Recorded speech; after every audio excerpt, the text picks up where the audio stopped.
Getting out of bed, washing your face, and sitting on your desk to start your day early. To get that work done, to do that exercise, achieving it all a few hours before everyone else wakes up. This video is brought to you by Squarespace.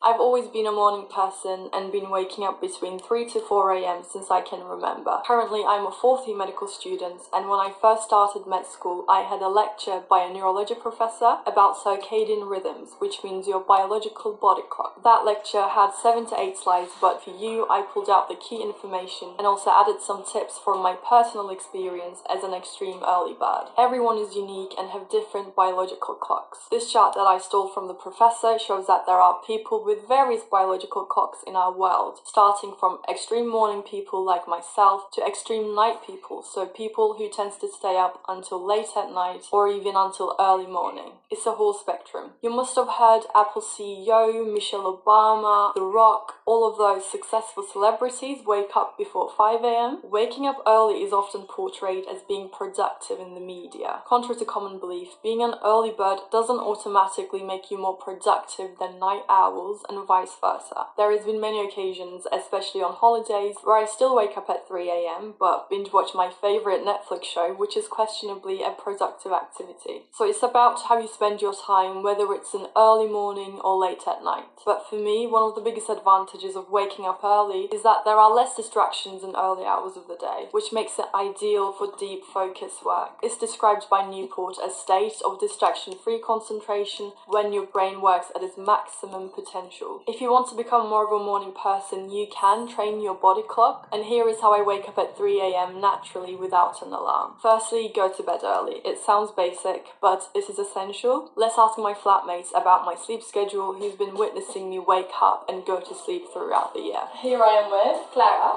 Lavi, as known as flatmate number one. What? No, I am flatmate number one. Actual flatmate number one. How is my sleep schedule like?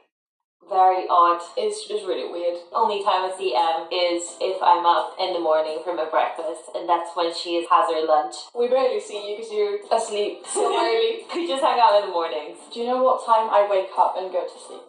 I think you wake up at like around 4 a.m. and about 6 p.m. I think you go to bed. Even though my flatmates exaggerated it, but I still go to bed early around 7:30 because getting enough sleep is the key to waking up feeling refreshed. For me, enough sleep means 7.5 hours of sleep, but this can change from person to person and it also differs by age. These are the hours of sleep each age group need according to Health Service of the UK. That's why you really want to avoid sacrificing sleep to become an early riser, because it will catch up with you. You can cut your sleep short to wake up early for a couple of days, but then sleep deprivation will cause you poor concentration, anxiety, tiredness during the day, and it won't be a sleep routine you can maintain. If early rising means cutting sleep, don't do it. How to fall asleep early using light therapy. If you're not used to sleeping early, once you're in bed, falling asleep can be difficult. Reducing blue light exposure before bed is helpful. Studies found that warmer colored lights increase melatonin production, which is the sleep hormone of the body, the hormone which makes you more sleepy. To encourage my body to sleep, I make my LED lights warmer colored,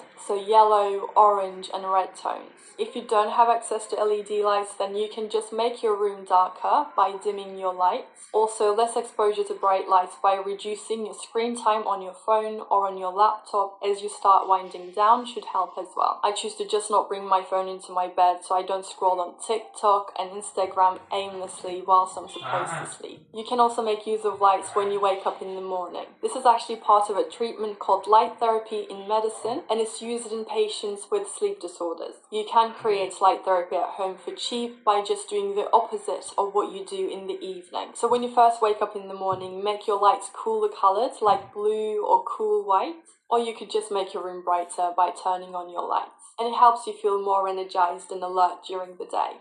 Morning routines and waking up with a plan. Having a goal and a plan motivates you and makes it easy to get up. So understand why you want to wake up early in the first place. For example, because you want to get ahead of your revision before school, or exercise before work, or just have time to meditate and pray before leaving home. Having a morning routine sets the tone for the day, and it gives a sense of structure and purpose, which can help improve overall productivity of your day. And when you're being consistent with your morning routine, your body becomes used to this schedule and helps you naturally wake up at the same time each day. For me, early morning is the time where I can focus and learn the best, so I prioritize getting as much studying done as possible. If you want to see my 3 a.m. morning routine, you can watch it here. Exercise. It's well known that exercise has lots of benefits.